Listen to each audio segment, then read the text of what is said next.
Hey guys, and welcome back to another video. I hope you are all doing well and staying safe during lockdown number 2 in the UK.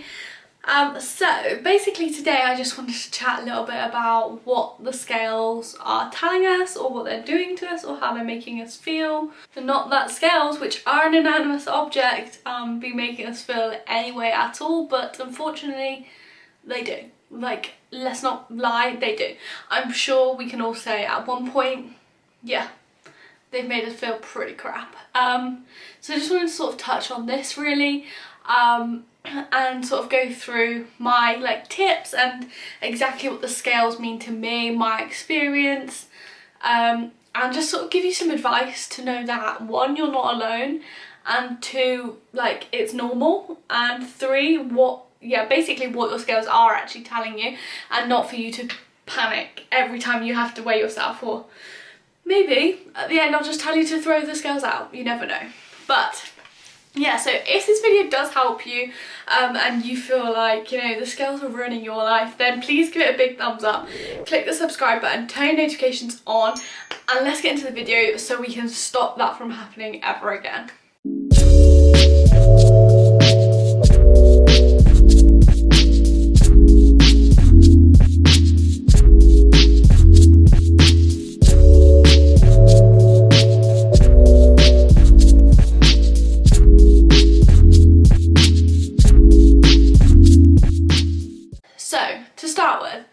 I just want to clear up, the number on the scales doesn't define you. That number adds no value. You give value to that number. So whether the number on the scales makes you feel good, you've given that a positive value. If that number on the scale makes you feel bad, you've given that negative value. There's no people that are looking at you down the street being like, "That's Karen.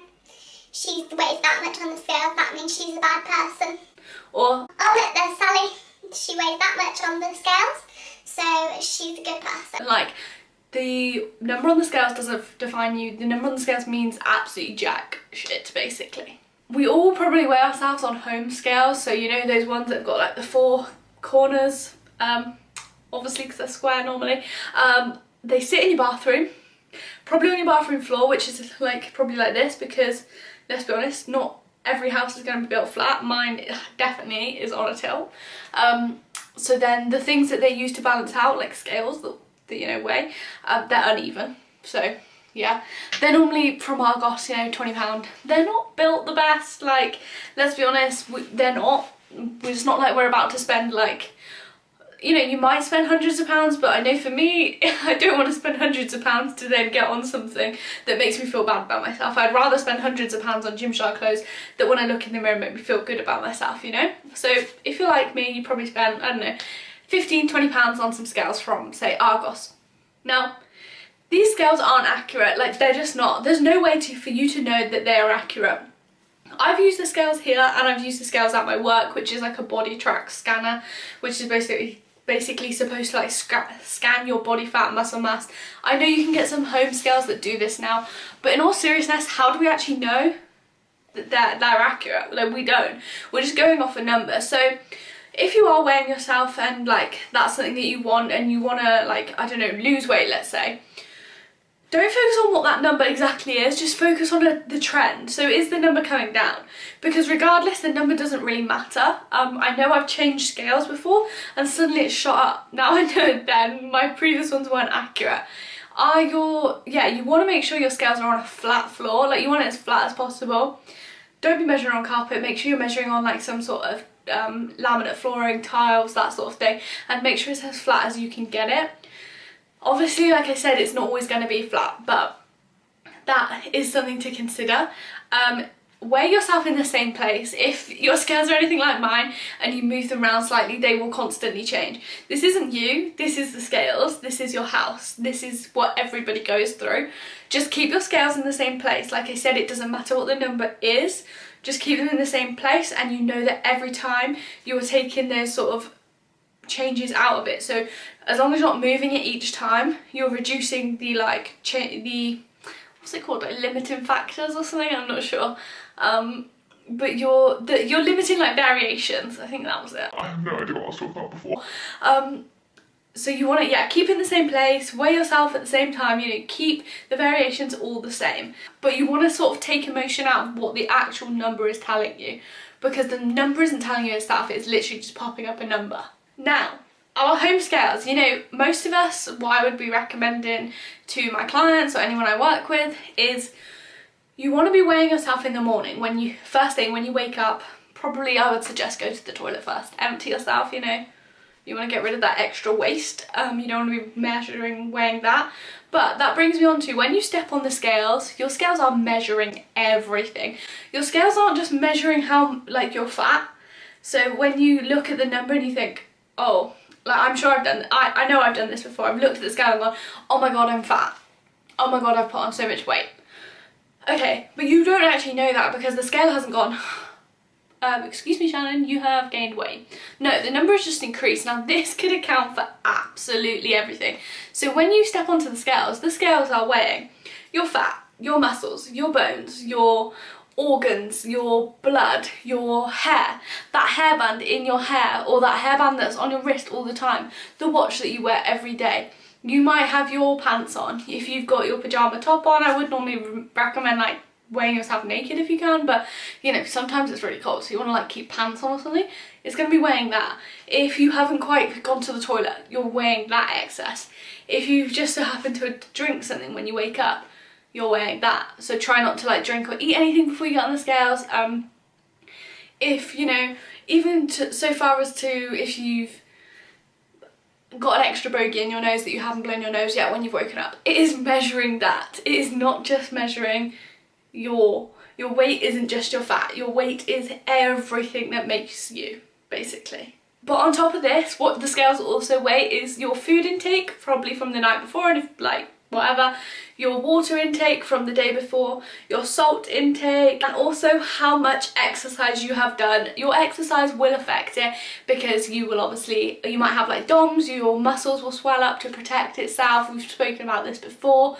You are likely to feel heavier after you've worked out because all the blood will be going to that muscle and making it feel more like pumped, let's say.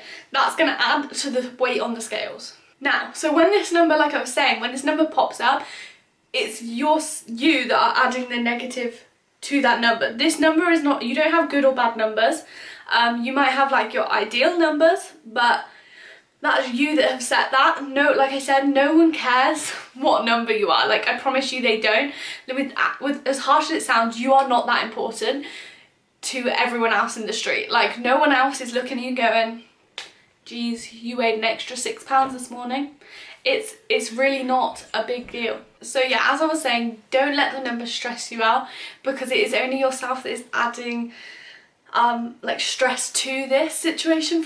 So it's, yeah, no one else is out there pressuring you to be a certain weight.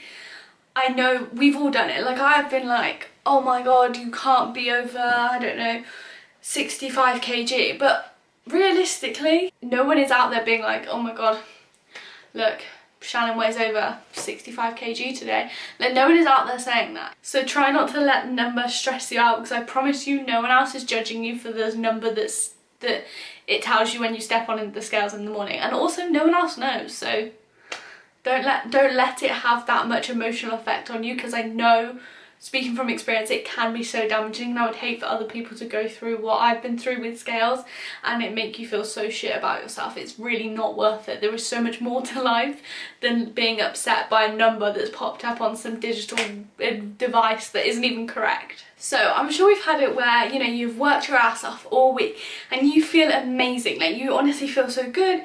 And I know when you've been eating better, your stomach, like, for me, already sort of feels flatter almost. I guess it's because I'm not holding as much like water retention, sodium retention and all of that. So for me, I already feel like I have like made progress, or like I've lost weight, because I'm definitely less bloated if I'm concentrating on my like water, food and like moving basically. But I've also had it where, so that week when I'm feeling really good, I've stepped on the scales and the scales hasn't moved, and then I've been like really unhappy with my results.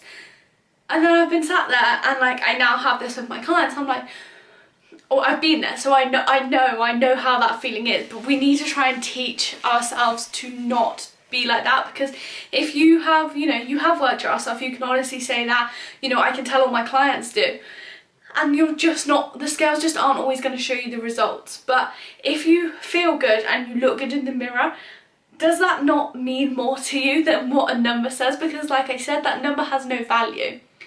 But for some reason, we seem to let this number take over and push how we felt about all of our good efforts out the window. Now, we need to stop doing this. We need to stop giving the scales the power and take back the power, basically. We need to take back the power.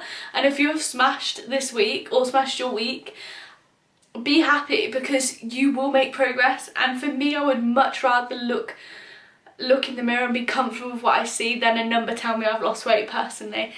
Yeah, for me, I'd rather have my clothes fit more comfortably. I'd rather feel good in my skin. I'd rather feel good naked than have a number be like, hey, you've lost weight. Because what difference does that make? Because if I haven't felt good, but the number's gone down, why? What, like, do you know what I mean? There's no reasoning behind that number. I'd definitely always go off how you feel, how you look. And this is why I always encourage my clients and myself to use other forms of measurement. So tape measuring is always a good one, but again, it can come with a similar like feelings with numbers. So if you are someone that sort of is negatively affected by what the numbers tell you, I probably wouldn't do this one. But for like an overall experience of like tracking your progress, I do recommend it. And then obviously the big one is for me, how my clothes fit. And then obviously a big one for me is taking photos. I take photos every week just to see like how I'm progressing. Obviously not every week if I'm not working towards a goal, but if I am working towards a goal, I will sit there and track it every week to ensure that I am progressing. Because for me, I'd rather see progress in pictures week on week than the numbers come down or up, whatever I want them to do. Because like I said, the numbers don't mean anything. Me seeing actual physical progress in myself is more important to me. And I'm sure it's more important to a lot of other girls when they actually think about it. Another one is also confidence. If you're anything like me, your confidence will fly up, it will shoot sky high if you feel good about yourself, if you've worked hard this week, if you've like met all your goals, you'll feel so much happier, and that normally radiates confidence. And for me, I would rather feel confident than a number to say, oh, you've lost 2 pounds today. Like, that doesn't give me the same feeling. And then also a big one is, how do your clothes fit? A lot of my clients will also go off this. To be honest, I tend to wear gym clothes, so things don't really tend to change how they fit on me because they're like lycra and stuff. So yeah, if I put jeans on, I probably would notice it, but jeans are so uncomfortable. But this is a good way of like measuring your progress, is like, especially with like a clothes that you wear all the time. So for example, if you have a work uniform, noticing how that fits and how that fit changes you as you go through the process. That for me is much more like positive than a number saying, oh, you've lost 2 pounds, and it's like, well, actually my work shirt, you know, fits better, it's not as tight around the chest, or it's not as tight as around the back, or it's not clinging to my stomach, or, you know, I need to buy a new pair of jeans because my ass doesn't fit into my jeans. Like, I'd rather have that than a number on a scale, personally. So yeah, obviously we all get caught up in this. Like I said, I have experienced this myself. I still go through this. If I'm in a negative mindset, when I get on the scales, it will still make me feel negative. But I think now I've come to a place where I have learned to not be affected so much, or, you know, it might be negative in that 1 minute and then it's like, okay, that's it, that's done, we move on. A thing for me as well is suffering from IBS. My weight fluctuates all the time. If I'm holding a lot of water retention, you can bet your ass that those scales will fly up in numbers. The other day I got on and I had gone up to 65. I normally sit at around 61 kg, and yeah, it was 65 and I was like, what? And then, you know, about a week later, once my IBS like sort of episode had calmed down, I had come back down. So it's like, this is why measuring your weight is good, because you can see fluctuations, but you don't want to let one fluctuation panic you. So yeah, I know it's easier said than done, like taking away the feelings to what scales give you, but it is something to focus on over time. I think, yeah, the more I've got into fitness, the more I've like sort of let go of the negative feelings that comes with weighing yourself.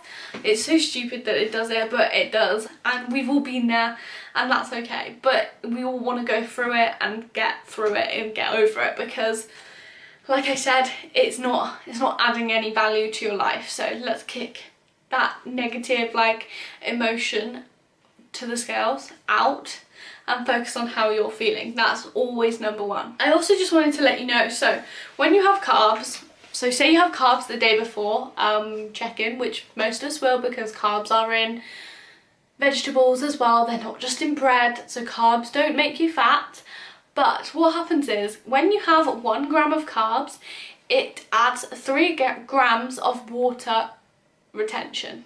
So this is extra 3 grams of water retention to your weight. So if you were to eat a very carb heavy meal the night before you weigh yourself, if you weigh yourself once a week like I do, the scales are likely to be higher than what they would had you have not have had a very high carb meal. Now this brings me on to like when people go, I'm going on a no carb diet. You're not, because you're eating vegetables and salad and there's carbs in that. But if you are going on a low carb diet, this is why they would lose weight quicker than say someone that had carbs and protein in their diet, because that person will just be eating, like say protein for example, without the high carbs. They won't be eating like pasta and bread and things like that. Now this isn't fat loss. Low carb diets don't cause fat loss quicker than any other diet. What it does is it reduces your water intake, so you're not holding as much water retention. This is the initial weight loss. However, there's only so much water retention that your body holds, so after a while that's why you will start to plateau with a low carb diet, because you're only going to lose a certain amount of water that you're holding, especially if you're not taking in as many carbs as you were previously. But it doesn't mean that you're going to lose weight, you're just losing water retention. So a low carb diet isn't better than any other diet. What is better is including all of your food groups, because you need them for your bodily processes inside, and all food is good for you, no food is bad for you, it's just the quantities that you eat it in. So please don't go removing food groups just because the scales have said something you haven't wanted it to say today. Okay, so also if you're watching this, you might train similar to me, that's why you're watching it, but if you do train in the gym and you're lifting weights, remember that muscle is going to cause you to gain weight. It's not causing you to gain fat, because the more muscle you have, the less fat you are going to have. That's just how it works. Fat will take up sort of more space, muscle will take up sort of more space, more storage, and therefore will be heavier on the scales almost. So say for example, if this is fat, this is muscle. So it's more of a condensed like version of it, but it's going to be heavier. I don't want to say that it's heavier than fat, but it's just remember that it is going to cause the scale to go up. So if you are working hard and the scale isn't moving, perhaps you are losing body fat, but you're just gaining muscle. And also gaining muscle will take a lot longer, just so you are aware, than it will for fat loss. So just bear with it, but keep going. So that is the sort of like the end of this video. I just sort of want to end on a few points. Basically, 1, is your scale on a flat floor? 2, check your batteries in your scale, because I've also had a client and their batteries have like been dead and it just hasn't been given an accurate reading. 3, remember, the scales do not define you as a person. Regardless of what that number says, it doesn't mean that you are a good or a bad person depending on what the number says. No one cares what that number says. People do not judge you on the number. People do not judge you on your sizes of clothing, the same sort of thing. People do not care about you. In all seriousness, you're just not that interesting enough for someone to be worried about what your weight is. So don't let it bother you, because no one is looking at you. You probably have much more about you than what the scale is telling you. I'm sure you're a very good person. I'm sure you're very interesting, and yeah, don't let the weight thing be the only thing that you think people will want to know about you. They'll probably want to know everything else about you and not the scales, because to be honest, it's boring fact. So let's ditch that fact off now, because it doesn't mean anything, doesn't add value to your life. It is only bringing negativity to your life. So get rid. The other thing is, like I said, it is a complete mental fuck with your head. The scales are, I do get it. It's about working through that. I promise you it'll get easier every time you get on the scales. Remember that sort of like weight loss or a fitness journey isn't just to get to an end goal. If you want to live a sustainable life with a healthy, fit body, with a sustainable body that you like the look of, this is going to take ages. It's not going to be an 8-week fad diet so you can hop on a plane to Magaluf so you can look good for photos. This is about really changing the way your body is, your habits, your life, to set you up for a healthier life. And this is going to take time. Remember, it is a marathon, it is not a sprint. And my final point being, if the scales are making you so unhappy, this video might not have been any use to you, get rid of the scales. Like, get rid. There's no point in keeping something in your life that isn't adding value. So if you're really not that concerned about your weight and it is only making you feel worse about yourself every time you get on, get rid. Throw them out. Go. Throw them out right now. Do it. Because if, you know, you had a boyfriend that was like making you feel shit, you'd ditch him. I hope you would get rid. If you had, I don't know, a bad smell in your kitchen, I would hope you'd clean it and get rid of it, you know? So do the same with the scales. Ditch them, get rid of them. You're better than that. So I hope this video has helped. I hope it sort of helps you build up your relationship with the scales and understand that your hard work still counts regardless of what the scales say. Don't let the scales define you. If you feel really happy with your progress that you've been making, that's because you've made progress and you should be proud and happy. So don't let a number change the way you feel. Like I said, if it's not adding value, get rid. And yeah, but also scales are a good way, like they're not all negative, scales are a good way of tracking your progress, but just try to take away the emotional side of connecting with that number and just view it as just a number, and that's what it is. And if it's weight loss that you want, it's going to slowly come down. Also remember that weight loss isn't linear. It's not going to be like this. It's going to be ups and downs. Everything changes. Hormones, periods, I forgot to mention, periods will cause a scale to fluctuate. Periods will cause your scale to increase in weight because of hormones, water retention like bloated, sodium retention, all of that. Stress, if you're not getting enough sleep, there are so many factors that will change your scales and make them not accurate to what they actually are. So please just bear that in mind. I do a lot of hand actions when I'm trying to get a point across. But I hope this video has helped. If it has, please give it a big thumbs up. Click the subscribe button if you're not already, and I will see you for another video very soon. See you later.